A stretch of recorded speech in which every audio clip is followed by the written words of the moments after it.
My session is going to focus on buyer insights.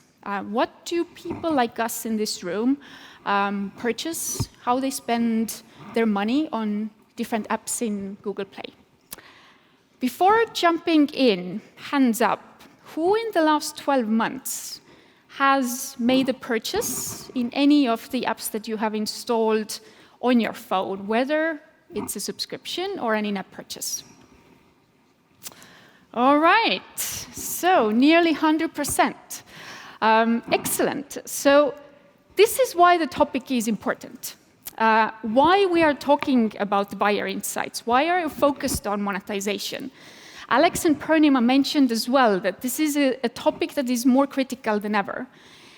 And the high-level context is that the competition for users' time, attention, and their wallet is at all-time high. Purnima shared some numbers, how many new apps there are on Play since 10 years ago, since last Playtime, since this year. And especially, specifically in the apps vertical, we have seen a 16x growth among almost all app categories in the last 10 years.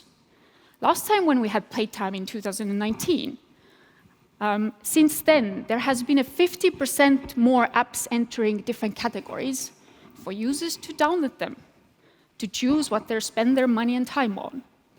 And there has been significant growth in some of the most popular categories. I'm sure many of you familiarize with any of them. So 15% growth in communication, education, music and audio, photography. There's over 60% growth happening in all kinds of books apps, health and fitness, productivity. And since 2019, the number of apps has more than doubled in social and dating. Obviously, it did help that we had to move all our socializing online from offline activities during the COVID and lockdown years. But this shows that from users' perspective, the way we spend our time and money, the competition is at all-time high. And we have heard from almost all of you that insights about how to engage and how to make the users, like ourselves, to spend more time and money in your particular app, like the need for the insights and information is critical for you. And that's why we have put together some insights about user behaviors regarding their purchasing and buying patterns. The next sections will be divided into 3. So we'll share some interesting trends about where the buyers are and what they buy. Secondly, we are going to have a look at who they are, what their demographic characteristics are, and how much they spend. Are there any differences across regions, across age, across genders? And last but not least, we'll take a look at how does the buyer journey look like? Who are the people who make the purchasing decision early versus actually wait for quite a while before they are convinced to buy something in your app? So jumping on into the first section, we hear quite a lot, especially from app developers, that if I'm building an app, if I want to monetize my users, I should probably focus on subscriptions. This is a very recurring theme. Subscriptions have been a very popular way how to monetize app users on Play. But let's see how the insights line up with the trend. Here on the world map, we see that subscriptions and subscribers are the predominant type of a buyer for apps, especially in the Western markets and Americas. So in the US and LATAM, in Europe, over 80% of the buyers are subscribers. When we move eastward on the map and look at what do people in Middle East and African countries purchase, we see that the trends are starting to shift. There are a lot more users who prefer one-off in-app purchases rather than subscribing to any of the apps that they have on their phones. Moving even further east, in Japan and Korea, two also very important markets for many of you in the room, there's nearly equal split of people who spend on apps, who subscribe, versus who only spend on in-app purchases. And lastly, in emerging markets in Southeast Asia and India, we see that the types of buyers who actually do both, so they subscribe and then spend on one-off in-app purchases, is starting to increase. So the light purple pie of the chart is slowly becoming bigger. How do the trends now look like across app categories? Because obviously, people behave and interact with their app differently depending on from which category you have installed the app. And here we can see that there are clearly very heavily subscriber-driven categories where overwhelming majority of people who spend just subscribe on a recurring basis, whether it's an annual or monthly or 6-monthly subscription. We see these trends in health and fitness, in news and magazines, and productivity apps. Reversely, there are a few categories where people just prefer to do one-off transactions. So instead of subscribing, buying something that is one and done. We see these trends most visible in comics and social apps. And then last but not least, we definitely see an increasing trend of developers looking into how to maximize their monetization by introducing hybrid business model, meaning giving your users options to subscribe and still spend on things as one-off transactions. And the most predominant category where this exists is dating. We see this happening in entertainment. And also social as a category is exploring how to copy some gamification features, interesting ways to monetize and hook users through different behaviors. And these differences, although at category level, still include some geographical differences, which is, I think, a very interesting way to indicate how people in different regions prefer to spend their money. So when we saw that comics was heavily in-app purchase driven globally, and obviously in APAC markets where the category and comic apps are extremely popular, when we look at Western markets, especially in the US, where reading comics is becoming an increasingly popular activity as well, the proportion of subscriptions is increasing. The reverse trend can be seen in dating and entertainment, where in Western markets there is a bit more subscription or hybrid buyers, but in the Eastern markets, people just like purchasing one-off things from their dating and entertainment app, buying pieces of content or streaming something on demand. So we looked at what kind of things people buy. Now, the other interesting angle is how much people spend. And very often, again, we hear the comment from a lot of app developers that the biggest spenders are in games. So games know how to really make money from their users. And how can we ever compete with that? We can never reach the levels of monetization performance like the best games in the industry. Let's have a look at what the opportunities are in apps. Again, a world map.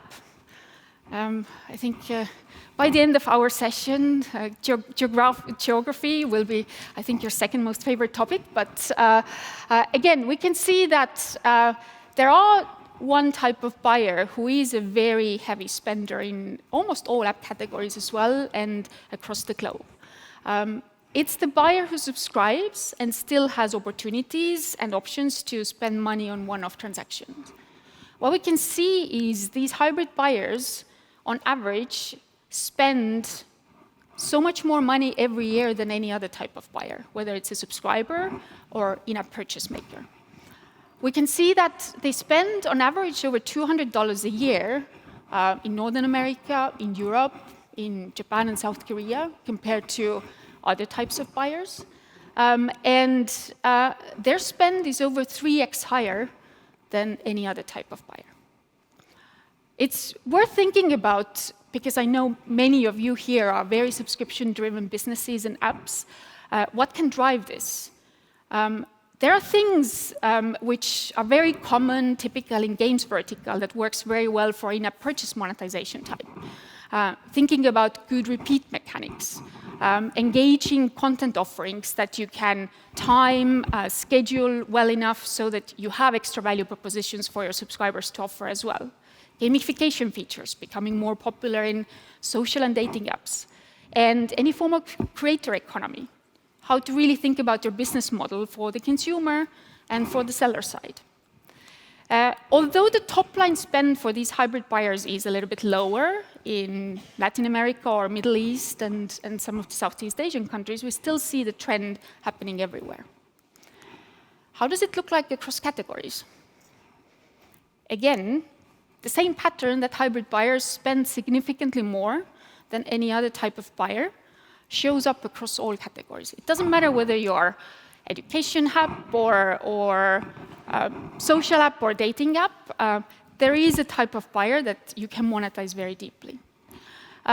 Generally, what we do see is that when we compare subscriptions and in-app purchases, there are categories where subscriptions still drive higher lifetime value and revenue from your user, especially in education, health and fitness, music, news and magazines with very popular one-month subscriptions, productivity and tools apps. On the other hand, there are categories where in-app purchases are better performing way to monetize your users, in comics, in dating, and social. So looking at all that data, what does it actually mean for your user base, for your app? What kind of conclusions to make? And a few recommendations. So as we saw from the world map, there is a diversity of preferences, diversity of options, how to spend, how different types of buyers spend, and identify what your top growing markets are, where your user base is, and think about, is your product designed, packaged, your value proposition put together in a way that you are optimally optimized for those markets' user preferences. Subscriptions have a spending ceiling. So I pay for some health and fitness apps, and I stream music as a subscriber as well, and that's how much I can spend.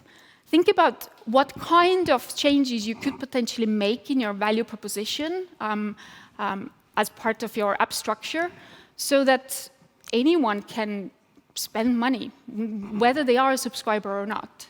Make sure that there's always something to spend for your users, because we do see that there is a proportion of people whose wallets are deep. And stay tuned for the second talk after the next 15 minutes, where Tammy is going to share some best practices and strategies, how to think about cross and upselling different types of products for your users. All right, onwards to the second topic. So another comment that we hear quite often is that, oh, I need to optimize for the kind of older user base because they have more money and it's easier to grow revenues if you're having specific demographics in mind. And if my app is targeted to young audiences, I will struggle to make money. I still consider myself young, although it's debatable, but let's see how the actual data lines up with this argument. We looked at Google Play buyer audience demographic patterns. And what we see today is that about a third of the buyers are female, 2/3 are male. I'm just doing a quick scan that I think it's not even 1/3 female here in the audience. So luckily our abstract is all female presenters, so we're going to balance things out a little bit. But this is what we're seeing today. In the following graphs, the darker the shade, the younger the age group, and then the orangey colors are female, the purple colors are for male audiences. Breaking now down and going a little bit deeper, so about 40% of the buyers today among apps are between 25 and 44-year-olds. And then coming back to the age argument, there's about a quarter of buyers who fall under the older age buckets, 45 plus. And if we look at those age groups, it's pretty gender balanced. There's no overwhelming proportion of male buyers. So this is how the demographics looks like. Now let's dive into what the trends look like across different regions, and are there significant differences? And there are. The global patterns we saw, like 1/3 female, 2/3 male, is extremely representative in the Americas and Europe. So we kind of represent the average play trend today. However, when we look at Japan and Korea, you can see that the female audience proportion among buyers is significantly higher, and increases even more when we go into the emerging markets of India and Southeast Asia, meaning that the audience who is willing to pay and spend in your apps is a lot more gender balanced. It's not just the men spending and kind of you having to think about, oh, how to appeal to a certain audience, etc. So there are definitely regional differences. Now looking at how much these people in different regions across genders and age groups tend to spend, a few interesting patterns emerge.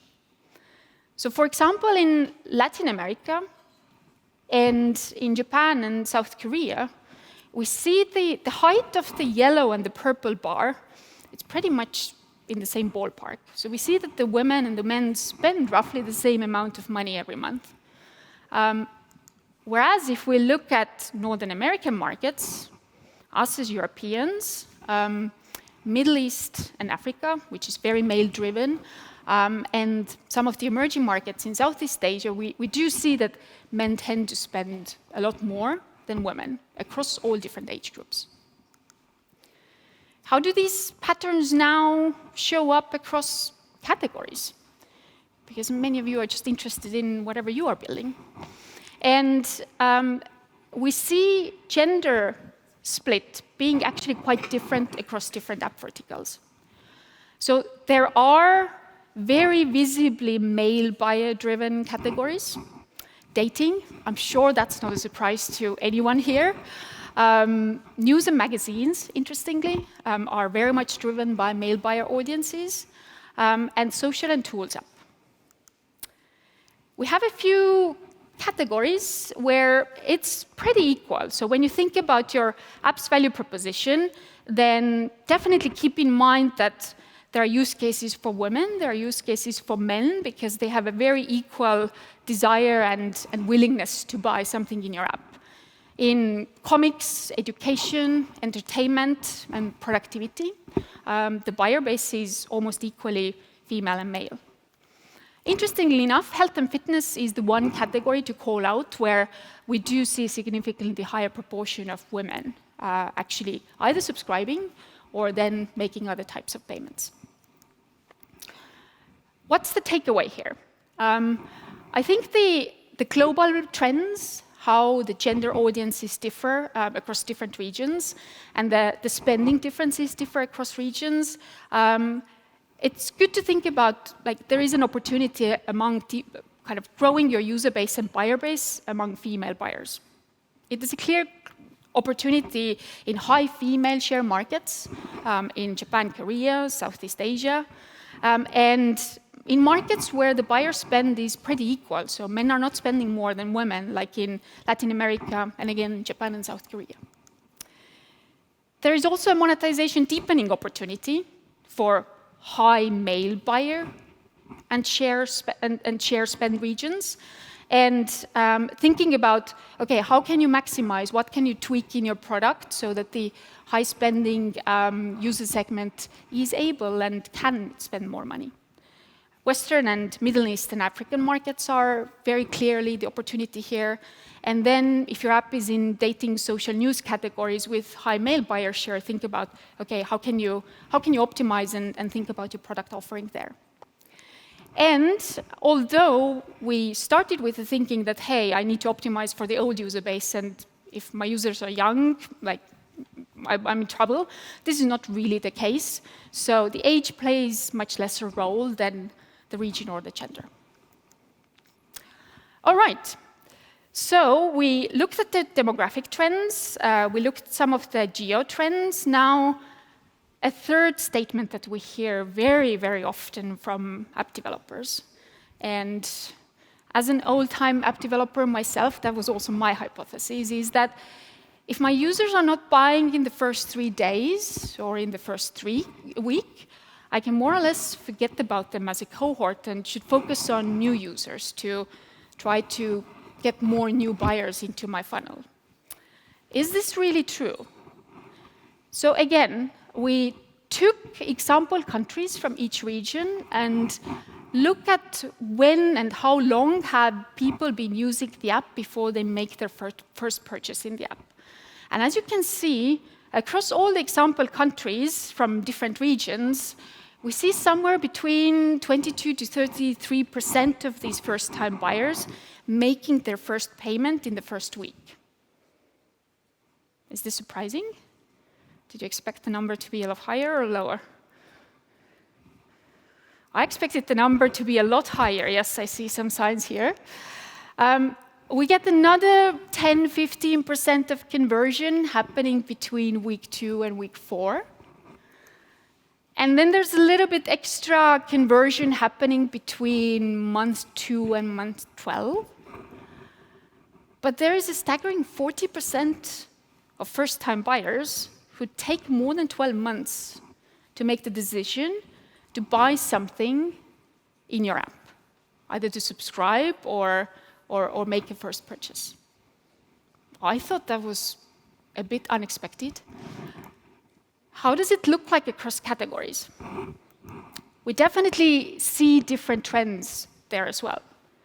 So there is a high share of early conversion happening in a few verticals, like dating, education, and health and fitness. So you can see the blue part of the bar being sort of close to 50%. So early conversion is very critical and important for these apps, but it also is a signal that there's an opportunity to bring back some of your very old users and monetize them. There are some categories where there's a very high share of late conversion happening. Music, productivity, news and magazines, and social. So quite a lot of content-driven apps either deliberately have a strategy to offer enough free experiences that keeps the people coming along and not having a clear enough reason to purchase. But again, very high share of very late buyers in their journey. So what does that set of data now tells us? Although the early conversion is important, when you look at the time frame of the first 30 days, the first month, which very often a lot of you optimize for, yes, the first week has the highest conversion. Over 70% of the early conversion comes from the first 7 days. However, at least 1/3 of the buyers converting in your app after they've installed the app for the very first time are more than 1 year old. So have a think about how you can have retargeting strategies, re-engagement strategies. We have Black Friday and Christmas and New Year's season coming along. How to think about your very old users from a year ago, from 2 years ago, and how much you can really explain and make sure that there is a value proposition for them to become a buyer as well. There are categories where early conversion is happening at very, very high rates and shares, which gives two signals. Make sure that your value proposition, if you're a developer in these categories, is super clear very early on. Some of the best peers are able to get most of their buyers to make their transaction in the first 7 days or 3 days. But it also means that because the high share of early conversion, there's an opportunity to really think about what do you do with your old-time users and what are the opportunities to re-engage and convert them. And in some of the late converting categories, especially content-driven ones, again, engagement becomes very critical because if you can convert them after a year into their user behaviors, There needs to be something in place that keeps them going for the 12 months prior. So long story short, what are the 3 key things you can take away? We saw from the insights about where the buyers are and what type of things they purchase that Western markets, the users are pretty much subscribers. In Eastern markets, emerging markets, there's a lot more mix and diversity among the kind of things people buy. How they look like and how much they spend, again, global trend reflected in European and Western markets. There are more male, less female. It's not really the case in the rest of the world. So think about how, make sure that your app content or feature offering is equally attractive to all of them. And then when they buy in their app lifetime, we just saw that, yes, early conversion is important, but also don't forget your old-time users. Thank you so much for staying with me. I hope you got some interesting ideas for thinking and bringing back to your product teams.